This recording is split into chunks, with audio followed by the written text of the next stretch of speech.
नमस्कार सभी को। वेदों का निरंतर ज्ञान प्राप्त करते हुए वेदों की श्रृंखला को आगे बढ़ाते हुए आज हम चलते हैं ऋग्वेद के चतुर्थ मंडल के सूक्त 34 की ओर। इसके ऋषि हैं वामदेव गौतम, देवता हैं ऋभुगण और छंद है तिष्ठो। हे ऋभु विभु बाज तथा इंद्रदेवों, हमें रत्न प्रदान करने के निमित्त आप सब हमारे यज्ञ मंडल में पधारें। आज दिन में स्नेहपूर्वक स्तुति गान करते हुए आप सबकी तृप्ति के लिए सोमरस प्रस्तुत किया गया है। ये हर्ष प्रदायक सोमरस आपके साथ संयुक्त हो। हे अन्न से सुशोभित ऋभुओं, आप समस्त जीवों के जन्मों को जान करके संपूर्ण ऋतुओं में हर्ष प्राप्त करें। हर्ष प्रदायक सोमरस तथा श्रेष्ठ बुद्धि आपको हमेशा प्राप्त होती रहे। आप हमारी ओर श्रेष्ठ संतति से संपन्न ऐश्वर्य प्रेरित करें। हे ऋभुगण, यह यज्ञ आप सबके लिए किया गया है। आप ओजस्वी व्यक्ति के समान इस यज्ञ को ग्रहण करें। हर्षित करने वाला सोमरस आपकी ओर प्रेरित होता है। हे बलशाली ऋभुओं, आप सब सर्वश्रेष्ठ हैं।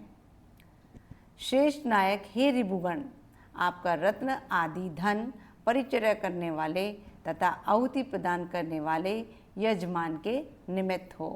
हे बलवान ऋभुगण, हम आपको तृतीय सवन में हर्षित होने के लिए प्रचुर सोमरस प्रदान करते हैं, इसलिए आप सब उसे पान करें।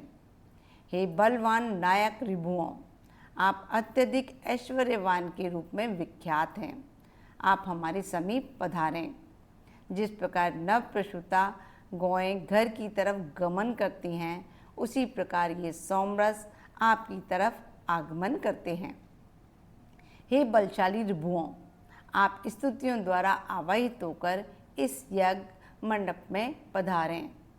आप इंद्रदेव के मित्र रूप तथा मेधा रूप हैं, क्योंकि आप सब उनके संबंधी हैं। आप सब इंद्रदेव के साथ संयुक्त होकर रत्न प्रदान करते हुए मधुर सोमरस का पान करें। हे इंद्रदेव, आप वरुण देव के साथ तथा मरुदगणों के साथ प्रेम पूर्वक सोमरस पान करें।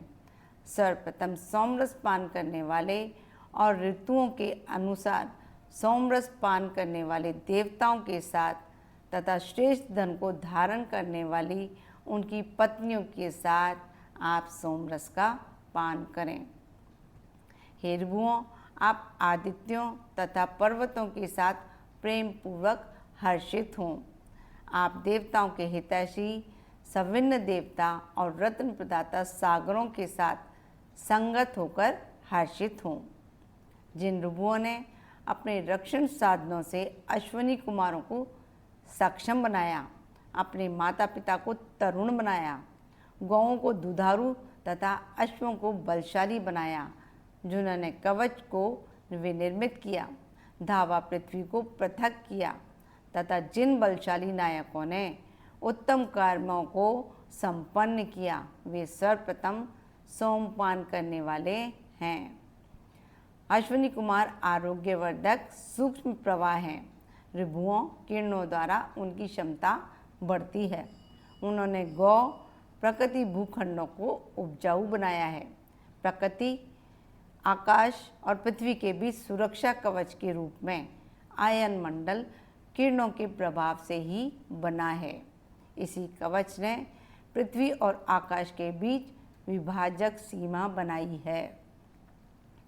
हे ऋभुओं, आप गौओं, अश्वों तथा श्रेष्ठ पराक्रमी संतानों से संपन्न द्रव्य तथा प्रचुर अन्न और ऐश्वर्य को धारण करते हैं। आपके ऐश्वर्य की सब जगह प्रशंसा होती है।